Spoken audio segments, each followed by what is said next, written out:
Hey up, it's Klye here. Venom Snake has a really cool prosthetic arm, but it's not just a visual thing. It's something that can be upgraded in a handful of ways to serve different purposes. Which makes me wonder, can you beat Metal Gear Solid 5 with only the prosthetic arm? The rules for this are pretty simple. Only the prosthetic arm can be used, but no CQC because that involves both arms. This will be done on a complete save file however, because it's technically impossible on a fresh one, mostly because of the blast arm. Without the blast arm, there's quite a few missions that are impossible without some outside assistance or a weapon, and to even get that arm, you need to extract the right dude in mission 21, which is quite late into the game. So, just for fun, we're going to have all the arms unlocked. To make up for that fact, I'm going to be disabling all of the HUD elements.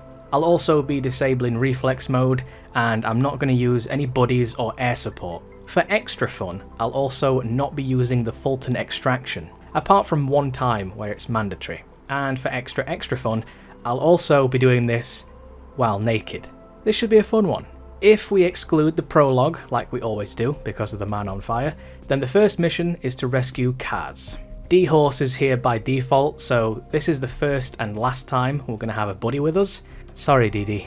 But this is Metal Gear Solid, so stealth is a key aspect. You can do all of these missions without being seen by anyone if you want to. So for this one, I just snuck around and got Kaz back to Mother Base so he can enjoy some burgers.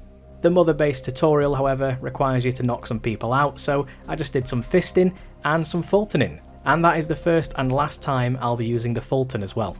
But now the game's opened up and we can pick whichever mission we want to do next. But before we do that, let's have a little rundown of what the arm is capable of. The arm upgrades are passive and permanent, so once you've unlocked them, you have them forever and it doesn't matter which arm you pick. I would have liked to have disabled these upgrades for this challenge run, but without the PC version and the mods, I can't do that sadly. But saying that, the only real benefit of these upgrades for this playthrough specifically is the running speed upgrade, so it's not too bad. The arm also has a sonar. V strikes the ground and all living creatures in the area get pinged on the screen for a moment, but this doesn't differentiate between humans and animals, so it could be a dude or it could be a hedgehog. Decoys also show up too, so we can't put 100% trust in this. Another function of the arm is the wrist twist. V clinks his hand and makes a noise, so soldiers come and investigate. It's not something I'll be using much in this playthrough because it's mostly just good for hiding against cover, clinking your wrist and then CQCing as the guy comes close. It's a lot easier and a lot faster just to rush in and give people head trauma. But here's where things can get fun. With all the arms unlocked, we can do these missions in a myriad of ways. And how you do them is completely up to you. There's absolute freedom in this, barring a few things here and there. For mission 3, I decided to use the stun arm. You get this very early on and it's super good. At lower ranks it's a taser. The range isn't amazing, so you'd probably just be best off throwing a punch. But if you upgrade this thing to max level, you've got one of the strongest weapons in the whole game. Charge it up to max and everyone in a 40-meter radius will be struck with lightning and get stunned, even if they're inside a building. Thanks Raiden. Although because of my no Fultoning rule for this run, I had to pick up the commander and carry him to the chopper, which technically uses both hands. Anyway, for mission 4, C2W, I have to use the blast arm. It's remote controlled, so you don't even need to go into the outpost. You can just sit nearby and fly the fist into the radio with no one even knowing you're there. It's incredibly powerful. That's probably why it's unlocked so late into the game. Spoiler alert, the blast fist will be showing up quite a lot. As for mission 5, I tried to use the rocket arm. There's a dude inside the building that's guarding the prisoner, so just being able to weave the fist around and then cracking him right in the bollocks without being anywhere near him is so good. There's also quite an interesting quirk with the rocket arm and the blast arm as well. Because these arms act like a ranged weapon, you can actually use them to hold up enemies, as if these things needed to be stronger. Although, we do have a problem. The door to the prisoner is locked and it requires both hands to pick that lock. But Venom Snake has an arm that comes with a master key, and that arm is the blast arm. So I swapped over to the blast arm and knocked on the door. With the door now open, I can carry the prisoner to safety. This guy is the fella who can upgrade our arm. He kinda looks a little bit like a young Dr. Madnar from Metal Gear 1 and 2. I wonder if that was intentional. I really hope we get a Metal Gear remake one day. For Mission 6, I used the stun arm again, because you need to go inside a cave, and that AoE strike is super good in such a tight space. For Mission 7, you need to eliminate 3 commanders. How you do that is completely up to you, and there's a few options. But since we're not using the Fulton in this playthrough, I decided to use the blast arm. The commanders all meet in one building, and these doofuses leave the door open. So you can just guide your fist right through the gap and straight into their nads. I have Demon Snake. You can tell I'm not always a non-lethal player. That's for sure. The blast arm is probably the best arm in the whole game, so I used it again for Mission 8. You need to extract or destroy a convoy, and since we're not extracting, I just waited for them to arrive and I flew my fist directly into them and blew them sky high. The same goes for Mission 9. I think one of the best things about the blast arm is that even though V shouts and the initial shot makes some sound, it's only audible to you. The enemies can't hear any of that. So unlike shooting a rocket or a launcher, the enemies don't know where the explosion's coming from. It's one of the stealthiest ways to use an explosive, and it runs on batteries that recharge. I'd say it's verging on overpowered. If you take out every vehicle, then 3 tanks will spawn in, along with a chopper. And it's not very easy to do because the chopper's quite swift and far away, but you can actually bait the chopper with an explosion, and with some persistence, you can fly your fist into the chopper. Another cool thing about the blast fist is that it keeps on moving even after it goes out of range. So if the target's stationary, then you can just let your fist fly, and it will eventually land into the target. The same thing goes for the tanks. They're a bit tankier, surprisingly, but you can punch a hole right through them from complete safety. Genuinely, I think you could beat the entire game with only the blast fist, if you enjoy all the killing. The blast arm is also good for saving Malik in Mission 10. He's guarded by an armoured vehicle, so that takes care of that. But to balance my karma, I swapped to the stun arm.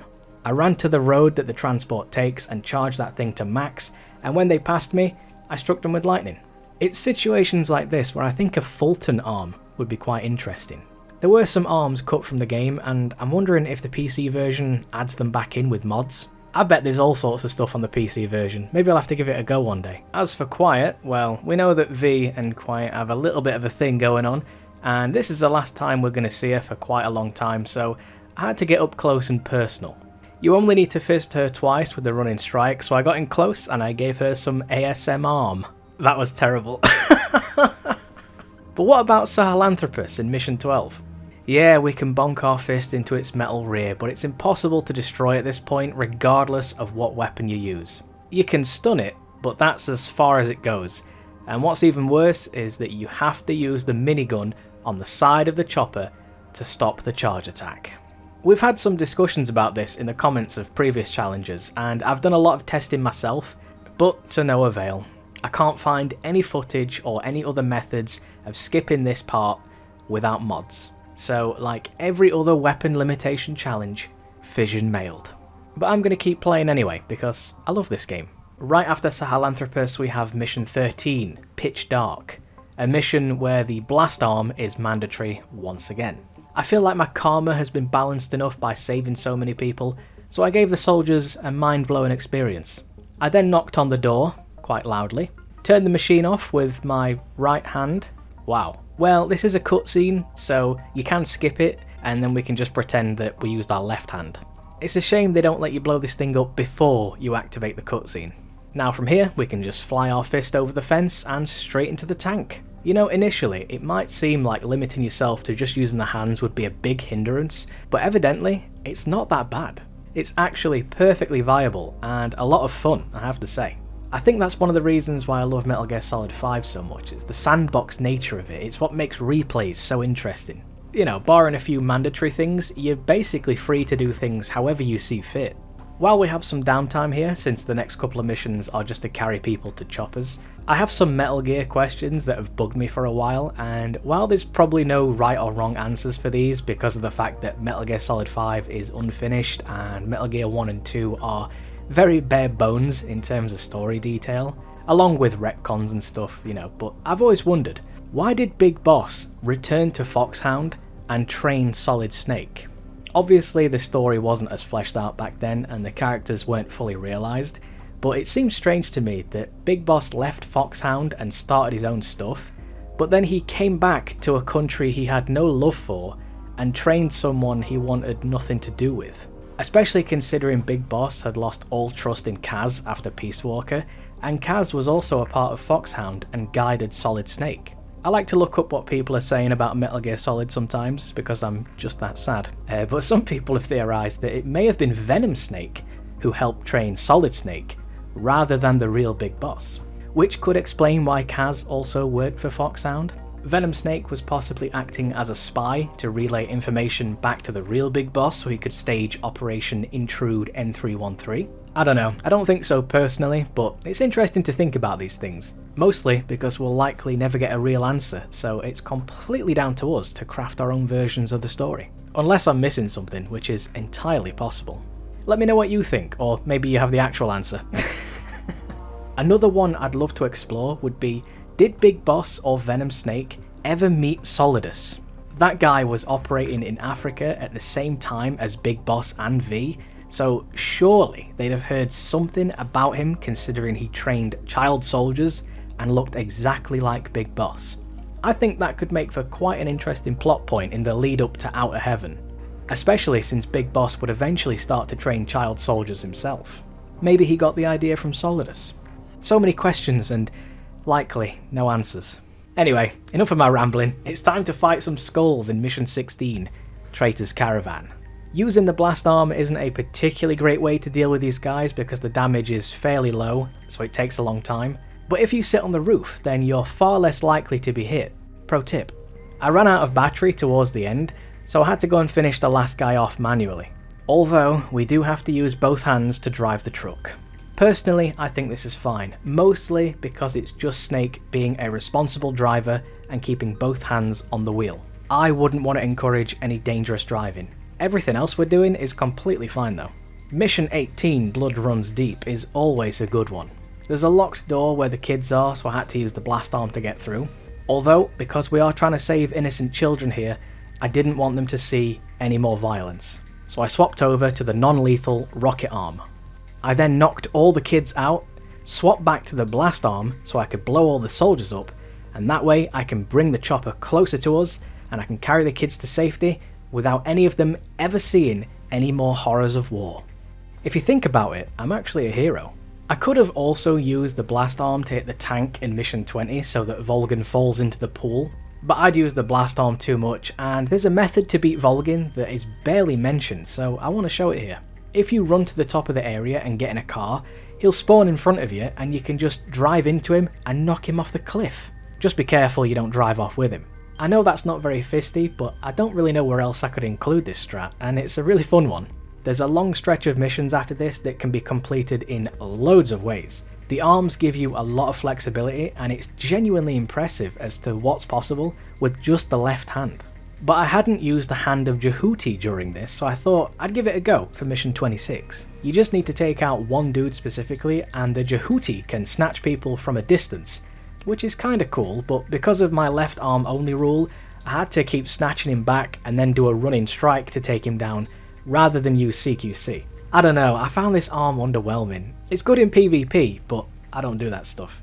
Maybe there's some hidden tech to the arm that makes it super good, but it can't pull people out of vehicles or damage anything. It just seems like it can move people a bit, which isn't that impressive. Ah well, at least I used it. How would you have used it? What missions is it actually good in? Because I can't think of any. Personally, I prefer the stun arm. Well, actually I prefer the blast arm. And speaking of blast arm, it's time to fight Sahelanthropus. Obviously, the only way to deal damage is with the blast arm. Clearly the best arm in the entire game. The damage is pretty good, although I do have the blast arm at max rank at this point, so that definitely helps. When the battery runs out, you can run into its leg and give it an explosive bonk. It seems to do less damage though, I'm not quite sure why. Any theories on that? My guess is that the rocket propulsion adds some extra damage, but I'm not sure. But if you do run in close, then you've got the flame cock to contend with, so you're best off trying to keep your distance.